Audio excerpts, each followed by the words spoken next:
morning guys. Sa day 1, naami diri lang sa Danau, Riverside, Ilaya, Danau.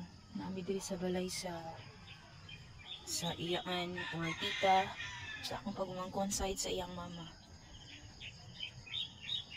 Nice kay diri kay daghan kaayag mga tanom. Na ay corn, na ay papaya, na ay sibuyas. Asa ni? Na ay mani dito sa unahan. Na saging. Unsa pa man ni diri kasava. Dako kaayo ang kuan.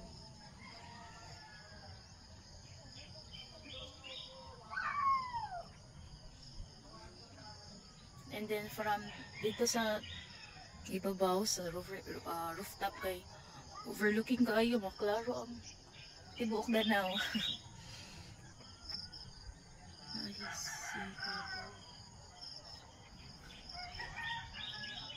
Nice kay diri probinsya kaayo ang feeling. Nag-moist ang mga kuan. Actually wala siya nag-uwan pero ang mga dahon kay basa. Nag-moist. Ang mga gamit po sa taas nag-moist. Ilang kapayas oh. Nice kaayo. Muna mo ang panghimagas gabi eh. Tamis nga kapayas.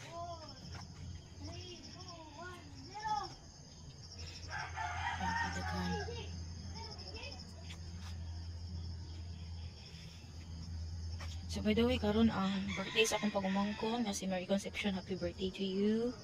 So later na lang ako mag-message. Tuganong kapayas. Oh wow, kalami uy. Napay mansyanitas. Ito sa unahan. And then karon kay sayo may ni mata. Actually gahapon pa minaabot. Sa gabi, gahapon sa gabi, December. May buntag la. May buntag.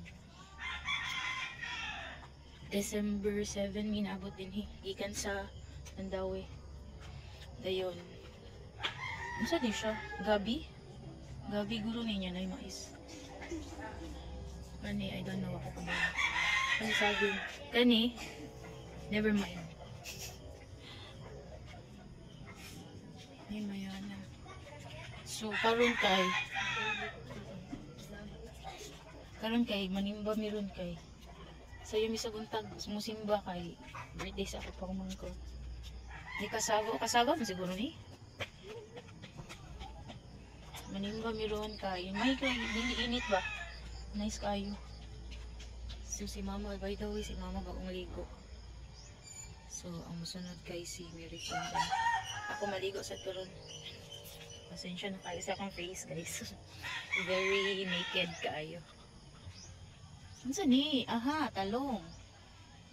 Talong siya.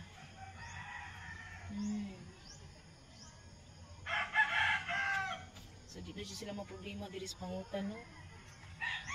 Libre na diri sila sa utan, nice kayo. Kung sa syudad pa ni paliton ni. Diri mamupo na lang sila.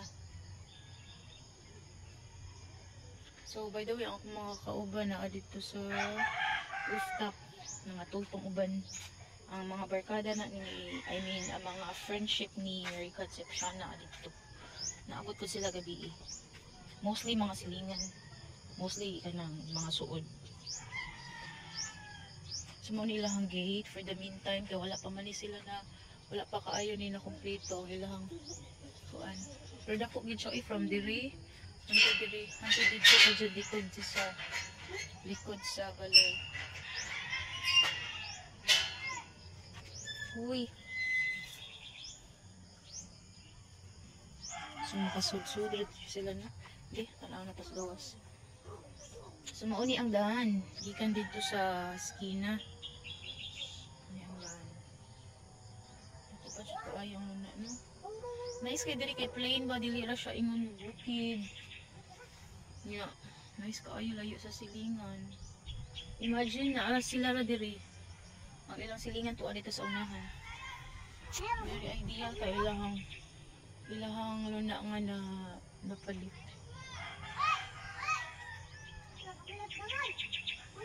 Wala, ay gimingaw na mo kuan ay kanang coconut tree sa una daghan kay ini sa kandamo. Karon wala na gyud.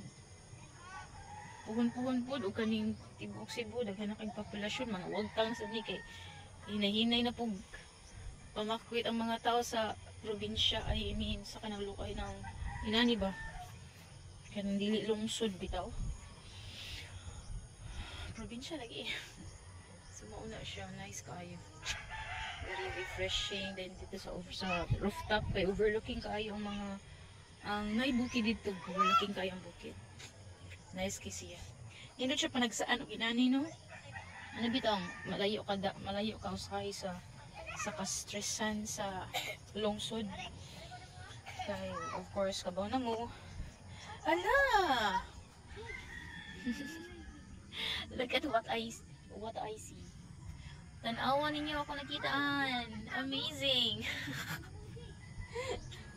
Ta isa baka nakaingon kong amazing kay dugay na ko nakitaan na sa una. Last na kong kita katong elementary ko. Akong ipa-project ni Oka isa baka. Haligri ko eh. Halingaw ko. So sa una na magini siya sa una sa Kambaro. Ay napailalan siyang tiguwang nako. Naagini siya inani sa una kanang murag patag niya. Karon kay wala na kay daghan naman ang muyo. Wala na jud kay makita ang green. Ultimo inani gani oh. Wala na. Sa una sa ang amuang balay kay makakita pa ko ginani ato sa atubangan karon wala na. Pulos na balay. Dadalingin nimo left and right, back and front. Balay na. Mga naong na sisilingan makitaan dili na punuan. Wala na kay green makitaan except sa green kung green ang ilang balay. Ana. Green ang pinta sa prutahan. I mean, green ang pinta sa balay dili nakakita kay green. Pero diri kay ganahan kay ko. Especially kay green-hearted person ko kanang murag ganahan ko green. I mean, dili na ko favorite color ang green. Pero kanang very cool kay sa akong sa atong pang bitaw. Pangmata, panglantaw sa bata. Cool kay bitaw, refreshing kaayo sa atong mata. Nice. So, mauna to. Mao to mi unya sa simbahan. Maligo sa Ox. Kay gahapon pa mi very na stress mi gabi. Na pressure mi sa decoration kay nag overtime mi sa decoration sa rooftop para unya dili na lang kay mi magdali-dali. Ang kuan na lang gamay na lang amo ang gihupon. So mo na siya. So kuan din tangkong. Sure pa patakalan ko obvious with it. Cassava gid ni siya siguro. Hindi ko napasalig. See. Okay guys, thank you so much. See you later. Bye bye.